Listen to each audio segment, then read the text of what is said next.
Bonsoir chers panafricains, bonsoir chers frères et sœurs, c'est Daoudou Bari. Je viens ce soir avec un cœur meurtri et quelque part révolté. Révolté parce que nous sommes des Africains que nous devions nous respecter en tant qu'Africains d'abord. Nous devions également nous aimer et nous traiter très bien. Nous devions, chaque Africain devait considérer l'autre comme son frère, quelle que soit la couleur de sa peau. Je vais vous faire pour tout faire écouter une vidéo. Ce n'est pas normal que nos frères africains soient traités de la sorte sur le terre, je comprends, je suis très révolté, sur une terre africaine. Ce n'est pas sérieux. Nous sommes ici au Niger pendant 4 mois. Oui, c'est le 20 mars 2024. Nous sommes ici au Niger parce que nous sommes refoulés. On est toujours dans le sud, dans le nord du Niger. Ici, on l'appelle Alit.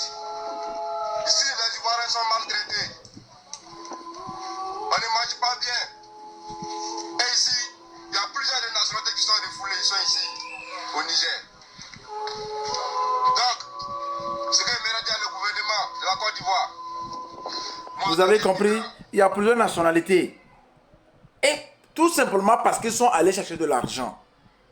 Ce qui fait plus mal, écoutez, ce qui fait plus mal, c'est le comportement des autorités algériennes vis-à-vis de nos frères migrants. On ne peut pas nous manquer de respect parce qu'on est noir. Ce n'est pas sérieux. Il y a deux choses qui m'ont marqué dans ces expulsions. C'est d'abord le caractère soudain.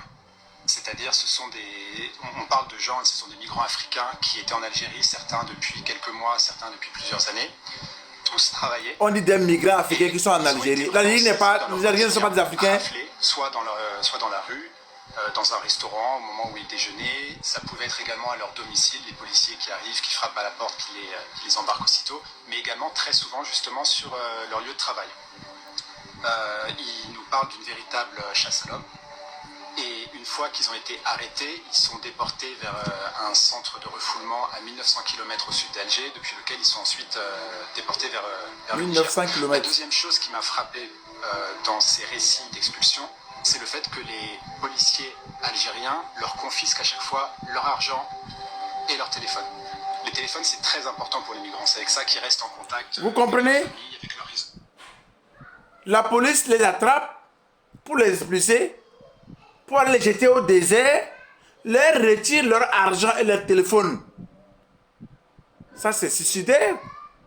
Comment ils vont se débrouiller maintenant pour que chacun arrive chez lui? C'est ça donc qui a conduit à la première vidéo. Puisqu'ils n'ont pas de moyens pour entrer chez eux. Alors que nos chefs d'État s'impliquent sérieusement dans cette affaire pour que l'Algérie cesse ce comportement. C'est leur droit d'expulser les gens qui ne veulent pas chez eux. Mais ils ne peuvent pas au même moment leur empêcher d'arriver chez eux dans leur pays respectif. C'est pas normal. Ils ne peuvent que voyager avec leur argent qu'ils ont durement gagné. Vous ne voulez pas qu'on reste chez vous. Vous ne nous répéterez pas dans nos pays. Vous retirez notre argent. Comment on peut arriver chez nous? Que nos chefs d'État se lèvent, qu'interrogent l'Algérie pourquoi ces attitudes-là. C'est aussi l'occasion de dire merci. Merci aux autorités nigériennes qui acceptent de recevoir nos frères.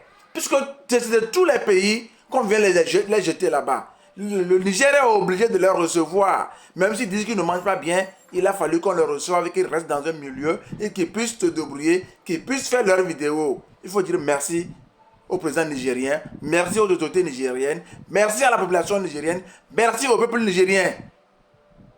J'aurais appris qu'il y a même un centre au Niger qui les reçoit, qui les accompagne, qui les forme même.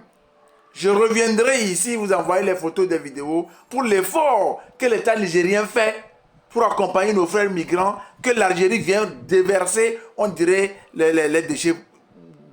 On dirait les déchets. Ce n'est pas normal. Donc nous demandons à tous les chefs d'État africains, concernés ou non, qu'on interroge l'Algérie pour cette attitude. C'est leur droit de nous expulser. Mais ils n'ont pas le droit de retirer notre argent avant de nous expulser. Quand je dis nous, c'est que nous sommes tous concernés. Peut-être que j'ai mon parent là-bas, j'ai mes frères ou peut-être mes soeurs là-bas. Ils ne doivent pas vivre ça. Il faut que cela cesse. Vous ne voulez pas de nous, oui. Laissez-nous ce qu'on a gagné, on va utiliser pour rentrer chez nous dans nos maisons. pas nous empêcher aussi d'aller chez nous. Ils veulent les tuer ou quoi? On se plaint que les Occidentaux nous laissent mourir dans la mer. Les Algériens, eux, ils veulent nous laisser mourir dans le Sahel. Si ce n'est pas grâce à l'intervention, à la gentillesse du peuple nigérien, ces messieurs resteront où? Alors qu'il y a des djihadistes là-bas, on pouvait les bombarder. Alors que nos chefs d'État se réveillent et interrogent l'Algérie sur son comportement. Merci encore une fois au président nigérien. Merci au peuple nigérien. Que Dieu vous bénisse.